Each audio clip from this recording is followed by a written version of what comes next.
Hi, I'm Alyssa Fernandez with the Purdue OWL. This video will review the standards for creating a reference list according to the APA's 7th edition publication manual. For other writing resources, subscribe to our channel or visit our site at owl.purdue.edu. First, let's talk about the general format of a reference list. Begin your reference list on a new page, following the body of the text. At the top of the page, write references in centered bold font. Double-space the entire page, listing the references in alphabetical order based on the first item in the citation. Usually, this will be an author's last name, but not always. For example, some sources will have organizational authors, and entries for sources without authors will sometimes start with the source's title. Lastly, apply a hanging indent of ½ inch to each entry. This means that each entry's first line should be flush left, with each additional line indented ½ inch to the right, as shown. This helps the reader distinguish between entries more easily. Most word processors have a ruler feature at the top of the page that allows you to easily set hanging indents. Now to the elements of reference list entries. While there are differences between the various kinds of sources, each entry will generally include the same 4 elements: author, date, title, and source. By asking yourself these 4 questions, you should be able to determine each element of your reference list entry. For example, these elements can help us determine the elements needed to reference this journal article written by Ray Von Fuchs.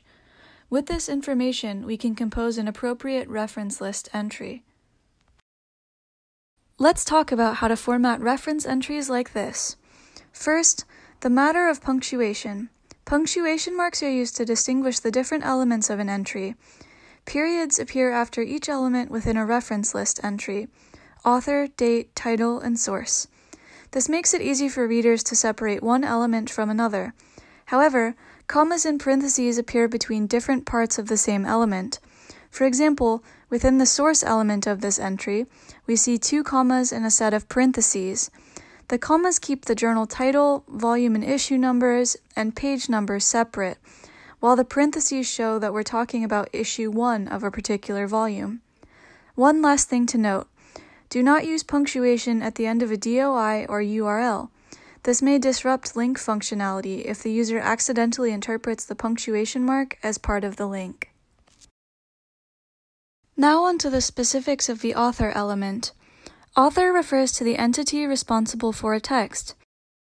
An author may be an individual, multiple people, a group such as a corporation or governmental institution, or even a combination of people and groups.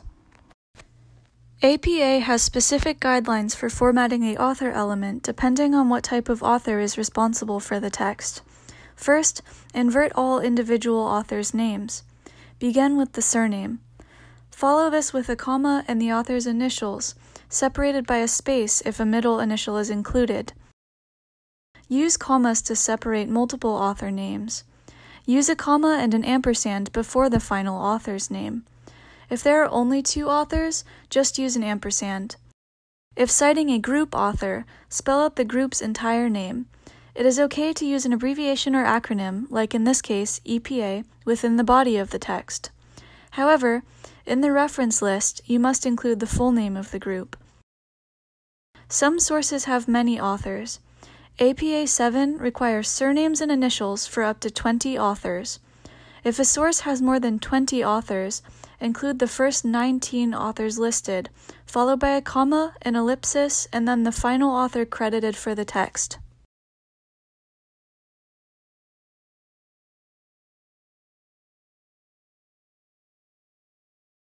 The date element in a reference list refers to the date of publication. This can take any of the following forms, depending on the information available to you: year only, year, month, and day, exact date, year and month, year and season, or a range of dates. Include the date within parentheses, separating the year of publication from any additional date-related information. Include a period at the end of the date information. When referencing online works, it is important to keep a few additional things in mind.